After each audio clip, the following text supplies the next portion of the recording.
Aujourd'hui, sur tourismemontérégie.tv, on vous fait découvrir les coulisses de l'International de Montgolfière de Saint-Jean-sur-Richelieu. Pour vous mettre dans le contexte, présentement, il est 4h15 du matin.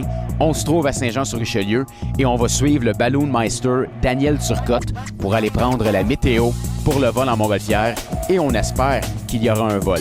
À suivre.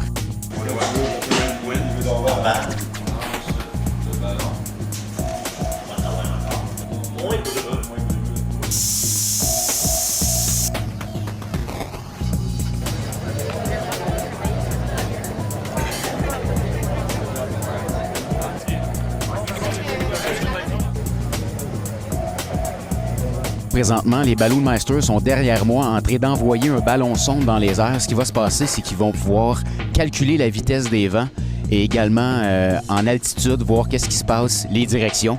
Donc, avec le ballon sonde que vous voyez présentement à la caméra, les Balloonmeisters vont vraiment pouvoir prendre des notes pour ensuite envoyer l'information aux différents pilotes de Montgolfière qui sont dans les différents parcs de la ville de Saint-Jean-sur-Richelieu. On a eu une bonne nouvelle après la lecture météo du ballon sonde que vous avez pu voir auparavant.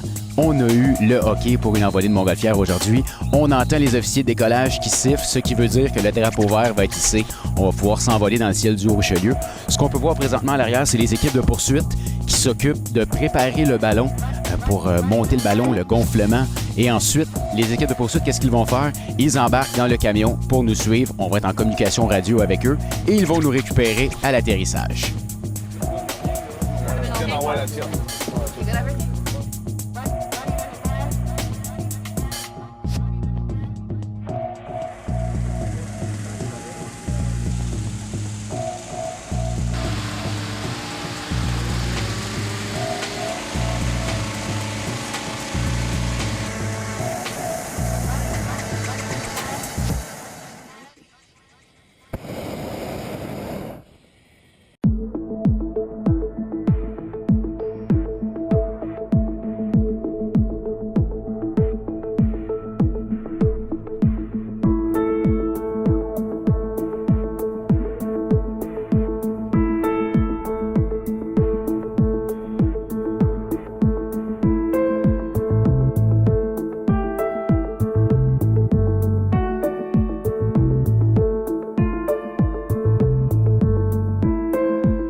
Après 45 minutes dans le ciel de la Montérégie, on vient d'atterrir à Sainte-Brigitte-d'Iberville pendant que vous voyez à l'arrière d'autres ballons qui s'en viennent nous rejoindre. Ça a été un super beau vol ce matin.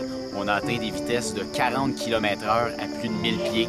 Donc un vol, les passagers en ont eu pour leur argent, si vous me permettez l'expression. Je vous laisse sur les belles images des ballons qui s'en viennent nous rejoindre.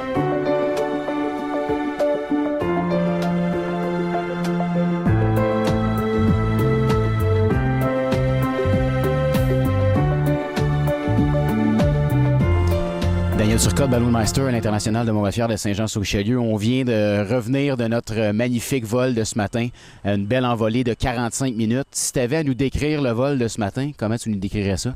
Écoute, François, le vol à matin, il était excitant parce que, en tant que Balloonmeister, j'ai 115 ballons à envoyer ce matin avec la météo qu'on avait. Légèrement rapide qu'on nous annonçait comme vent, effectivement. Tu as remarqué qu'à 500 pieds, on avait du 40 km/h. On a fait une bonne distance. C'est pour ça que le vol a été raccourci un peu de 45 minutes, mais on a fait, écoute, Saint-Jean-Sainte-Brigide. Et puis, on avait de la direction un matin. Ça, c'est un vol que j'aime parce que de la direction pour un pilote de ballon, on n'a pas de volant comme une auto, hein. Alors, quand on monte, on peut prendre de la droite, puis quand on descend, on prend de la gauche. 80 degrés de jeu ce matin, on a pu atterrir là où on avait décidé dès le départ où est-ce qu'on allait. C'était ma prochaine question. Comment on fait, Daniel? Tu nous avais dit en partant, là, on se dirige vers telle ferme à Sainte-Brigide. C'est le champ que je vais essayer de faire. Puis, croyez-le pas, on a atterri à l'endroit que tu l'avais dit. Sauf que il y a comme contradiction parce que tu dis que contrôler un ballon, c'est pas facile. Comment tu as fait ça, Daniel? Écoute, c'est rare que ça peut arriver, là, mais ce matin, j'avais l'opportunité de le faire. J'ai pas triché, mais je savais que ce matin, on pouvait contrôler le ballon. Ça arrive pas tout le temps. 50 de nos envolées, malheureusement, on peut pas décider où on va. Mais ce matin, j'avais pas l'adresse, mais on est atterri vraiment là où j'avais dit, la ferme d'Aigneau à Sainte-Brigide. Mais je connais la région, je connais cette ferme-là. On atterrit souvent. Puis, effectivement, comme Balloon Meister, moi, je lâche les ballons sondes. La météo était de mon bord, puis je savais les directions où est-ce qu'ils étaient. Je suis allé les mesurer avec toi ce matin. On a monté à différentes altitudes et on avait effectivement les directions qu'on voulait. Et moi, il s'agissait juste de me placer dans la bonne ligne pour faire le terrain que je voulais faire. Daniel, en terminant le reportage, les gens qui regardent le topo à la maison, quelqu'un qui n'est jamais monté en ballon, si tu avais à décrire une expérience à quelqu'un qui disait « Est-ce que je devrais y aller? Est-ce que je devrais pas y aller? » Comment tu décrirais une expérience en montgolfière? C'est sûr, pour une personne qui embarque la première fois, ça va faire exactement ce que moi j'ai fait quand j'ai embarqué la première fois en ballon. On est tous excités, puis on sait pas, on est un peu nerveux. Puis c'est sûr que les genoux peuvent nous claquer ensemble. Mais moi, la première fois que j'ai embarqué en ballon, j'ai suivi mes cours immédiatement, mais j'ai acheté un ballon, puis je me suis lancé dans l'aventure. Fait que n'ayez pas peur. C'est un sport qui est sécuritaire. Puis vous allez aimer ça, du petit enfant à la personne la plus âgée. Et puis, si la condition, elle est idéale, payez-vous une envolée de ballon. Bien, Daniel Turcotte, Balloon Meister à l'International de Montgolfière, merci beaucoup de nous avoir accueillis dans le ciel de la Montérégie ce matin. Merci, et c'est les gens de la région qui vous remercient de participer à l'événement. Merci, Daniel. Merci.